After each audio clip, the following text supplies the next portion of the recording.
Hi friends, நம்ம விஜய் மல்லி ஸ்டோரியில் வந்துட்டு விஜய் மல்லி அண்ட் வெண்பா 3 பேரும் சுதந்திர பருவம் மாதிரி வந்து பறக்க போகிறாங்க.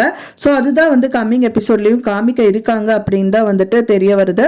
மெயினாக வந்து பார்த்தீங்கன்னா விஜய் மட்டும்தான் ஜெயிலில் வந்து அரெஸ்ட் பண்ணியிருக்காங்க அப்படின்னு பார்த்தா அப்படியெல்லாம் கிடையாதுங்க. மல்லி சரி வெண்பா சரி எல்லாருமே வந்துட்டு இந்த 3 பேருமே ஜெயிலில் அடைச்ச மாதிரி தான் வந்து அவங்களோட லைஃப் இருந்துச்சு. ஏன்னா வந்து வெண்பா பாப்பா வந்து பார்த்தீங்கன்னா மல்லி கூட இருந்திருந்தா கூட கொஞ்சம் பரவாயில்ல அப்படிங்கிற மாதிரி இருந்துச்சு. பட் ஆனால் வந்து இப்போ வெண்பா பாப்பா வந்து பாத்தீங்கன்னா கதிரேஷன் கூட அவங்களும் ஜெயில அடைச்சு வச்ச மாதிரி தான் வந்துட்டு கதைக்காலம் எல்லாமே போயிட்டு இருந்தது. ஸோ அதுதான் வந்து பாத்தீங்கன்னா அவங்க தேவசேனா வந்து சொல்றாங்க வெண்பாவையும் ரிலீஸ் பண்ணணும் ஜெயில இருந்து அப்படிங்கிற மாதிரி தான் வந்துட்டு வெண்பா கஸ்டடியும் வந்துட்டு வந்து க்ளோஸ் பண்ணுங்க அப்படிங்கிற மாதிரி சொல்லியிருந்தாங்க. ஸோ அது கேட்கும் போது ரொம்பவே சந்தோஷமா இருந்தது அப்படின்னு சொல்லலாம். வெண்பாவும் வந்து ஒரு விதத்துல ஜெயில தான் இருந்தாங்க, விஜயும் ஒரு விதத்துல ஜெயில தான் இருந்தாங்க.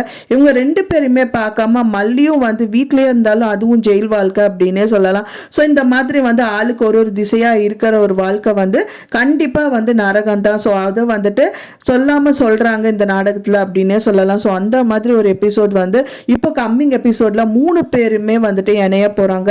3 பேருக்குமே வந்து எந்த ஒரு செக் பாயிண்ட்டும் இனி வைக்கவே முடியாது லைஃப்ல அப்படிங்கிற மாதிரி தான் நீ எபிசோட்ஸும் போக போகுது. மெயினாக விஜய் இனிமேல் வந்து ஜெயிலில் அரெஸ்ட் பண்ணுறது அண்ட் தென் கேஸ் எடுக்கிறது இந்த மாதிரி விஷயங்கள் இருந்ததெல்லாம் அவர் டோட்டலாக வெளியில் வந்துடுவார். அண்ட் தென் வெண்பா வந்து முதல்ல நிறைய விஷயத்தில் வந்து கதிரேஷன் வெண்பாவை கூட்டிகிட்டு போகணும்னு நிறைய பண்ணார். ஸோ அதுக்கும் பெரிய செக் பாயிண்ட்டாக வரப்போகுது. அண்ட் தென் மல்லி அண்ட் விஜய் வந்து சேரக்கூடாதுன்னு நினச்சிருந்தாங்க முதல் ராஜி.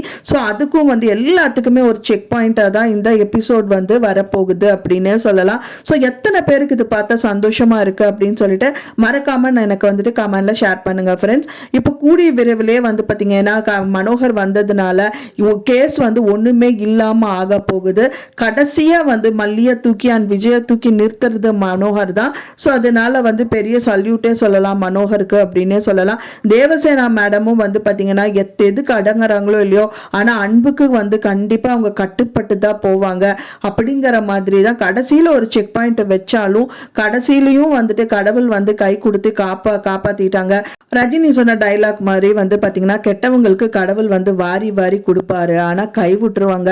நல்லவங்களுக்கு வந்து ஒண்ணுமே கொடுக்காட்டாலும் கடைசியில அவரோட கையை கொடுப்பாங்கிற மாதிரி அழகா கை கொடுத்து காப்பாத்திட்டாங்க அப்படின்னே சொல்லலாம். ஸோ இந்த மாதிரி எபிசோட் பார்க்கறதுக்கு தான் எல்லாருமே வெயிட் பண்ணிட்டு இருக்கோம். ஈவன் நானும் வெயிட் பண்றேன் ஃப்ரெண்ட்ஸ். நீங்க என்ன நினைக்கிறீங்கன்னு சொல்லிட்டு உங்களோட கருத்துக்களை மறக்காம எனக்கு கமெண்ட்ல ஷேர் பண்ணுங்க. நான் சொன்ன இந்த தகவல் உங்களுக்கு பிடிச்சிருக்கும்னு நினைக்கிறேன் ஃப்ரெண்ட்ஸ். பிடிச்சிருந்தா மறக்காம லைக் பண்ணுங்க, ஷேர் பண்ணுங்க, கமெண்ட் பண்ணுங்க, சப்ஸ்கிரைப் பண்ணுங்க. மேலும் இன்னொரு மல்லி சீரியல் அப்டேட்டோட நெக்ஸ்ட் மீட் பண்றேன். தேங்க்ஸ் ஃபார் வாட்சிங் மை டியர் ஃப்ரெண்ட்ஸ். நெக்ஸ்ட் வீடியோல பார்க்கலாம்.